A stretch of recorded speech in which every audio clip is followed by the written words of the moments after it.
Sufism is generally defined as a spiritual practice embedded in the precepts of mystical Islam. Centered around saint figures, popularly known as Awliya, Maula, Pir, Murshid, Khwaja, or Guru, Sufism, unlike formal Islamic doctrines, is embodied in living saint figures, saint tombs, and saint successors, and spiritual experience through musical sama and kavali. There is a long genealogy of Sufi saints in South Asia linked with saint figures from the Middle East and Afghanistan, known by its various branches like Chishtis, Sohrawardis, Naqshbandis, Qadiris, and several other sub-branches. Sufism gained semblance in northwest India from the 11th century onwards and soon gained relevance in the entire Indian subcontinent. Sufi saints composed poetry, acted as intermediaries and spiritual guides for murids, and instructed them in the understanding of Tawheed, the oneness of God. Early Chishti saints had an ambivalent attitude towards medieval rulers. However, after their death, the shrines of major saints were actively endowed by medieval states, who also became patrons of Sufi shrines and the Sufi ideology. It is interesting to note that medieval Muslim states in India chose to draw legitimacy from these Sufi saints. One of the major reasons for this choice was the placement of saint shrines in the popular domain and their use of prevalent idioms in religious ideas. This embeddedness of saint figures in local milieus has been one of the major factors for the expansion of Islamic precepts in South Asia. These ideas travel through saint conversations called malfuzat, saint hagiographies known as tazkiras, and Sufi poetry in both Persian and the diverse vernacular languages of India. In the case of northwestern India, it was widely expressed in Punjabi and Saraiki kafis and kisse by towering saint poets like Baba Farid, Shah Hussain, Sultan Bahu, Waris Shah, Shah Abdul Latif, Bulle Shah, among others.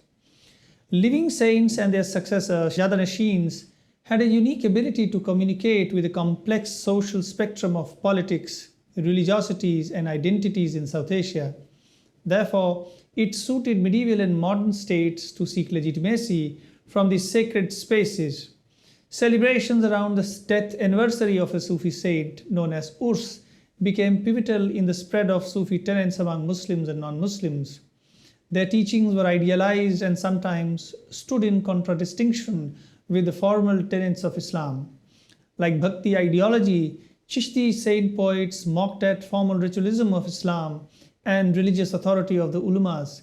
But this attitude varied across silsilas. Some saint successors stood closer to the state, intermarried among ruling class, and advocated formal religious discipline. This complexity is underplayed by many scholars who epitomize Sufism in general as a representative of tolerant Islam. A significant thrust in universities of the West for research on Islam was in search for these tolerant strains. This a priori assumption of formal Islam as intolerant and Sufism as tolerant has been fed by the long durée of Eurocentric perceptions of Islam in general. This binary of peace and conflict does not help us explain the active role of Sajadanashins in the Pakistan movement, say for instance. Neither does it explain the continued veneration of saint shrines by a diverse spectrum of non-Muslims in South Asia. A typical shrine comprises a dargah, a cenotaph built around or above the grave of mystic, and in some cases an adjacent mosque and a community kitchen known as langar khana. While generally saint shrines are open to people of all castes and classes, some shrines restrict the entry of women in the inner sanctum. In addition to every Thursday, disciples pay visit to shrines during longer celebrations which are held around Urs, the death anniversary of a Sufi saint, the duration of which varies from a day to almost a week. Pilgrims offer chadar and flowers on the grave of the saint, lit chirag, lamp, and incense sticks. Urs is generally accompanied by musical gatherings known as sama and kavali. Pilgrims partake food from continuous langar. In Punjab, Urs is accompanied by a fete.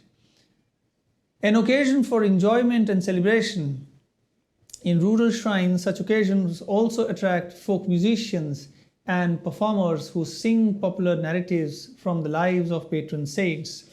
Wrestling, known locally as kushti, dangal, tournaments are organized at several shrines. While Dargah constitutes core of shrine practices, the periphery is marked by a diverse intermediaries and ritual performances like possession. Many of these practices are today criticized by strong reformist tendencies in global Islam. Other than the above mentioned rituals, tying of a flag, called locally known as jhanda, on a pole, ritual dancing known as dhamal, recitation of Quran, tying a turban known as dastarbandi, passing through Bihishti Darwaza, a door, offering dua, prayers, circumambulation around a saint's grave, etc., are practiced at the Sufi shrines. Annual opening of the Bihishti Darwaza at the shrine of Baba Farid at Pakpatan in Pakistan is a medieval ritual practice. It is stated that pilgrims who pass through the door get exempted from the performance of Hajj, an essential ritual pilgrimage in Islam. Scholars argue that due to distance and difficulty in the performance of Hajj in medieval times, a period which was also threatened by continuous challenges of Mongols, shrines invented unique rituals. These rituals don't go well with the modernist and reformist imagination of Islam. Pilgrimage to and rituals performed at the Sufi saint shrines thus function as primary fulcrums that negotiated the complex relationship between shrine and social space, mediated especially during Urs. In the case of shrines associated with Hyder Sheikh at Malerkotla in India, the ritual medium of possession plays this functional role in defining the participation of Hindus, Sikhs, and Muslims. While the shrine of the mystic at Malerkotla is managed by the Muslim Sajadanishins, saint possession creates a web of relationship that enables Hindus and Sikhs to participate in the sacred complex through chelas, which are network of disciples. These chelas flock the shrine during Urs. They act as mediators between the pilgrims and Hyder Sheikh, suggesting resolutions of their everyday problems through possession. Locally known as chauki, possession is a powerful medium in which a non-Muslim channels the Sheikh's spirit and becomes source of barakat or wish fulfillment. Pilgrimage to the shrine of Sufi saint, known as ziyarat, is another important function of saint veneration. There are several networks that guide these pilgrimages. The one significant network is guided through the Chishti Sabri shrines at Batala, Amritsar, Patiala, Firozpur, and Ropar that are connected to major centers like Kalia Sharif in Roorkee, Bu Ali Kalandar at Panipat, Nizamuddin Aulia and Qutbuddin Bakhtiar Kaki at Delhi, and Muinuddin Chishti at Ajmer. Another network connects the loosely called Qadri shrines at Nagodar and Banga with those at Philor and Fawada, only major shrines left in Punjab after the relationship with Lahore was severed.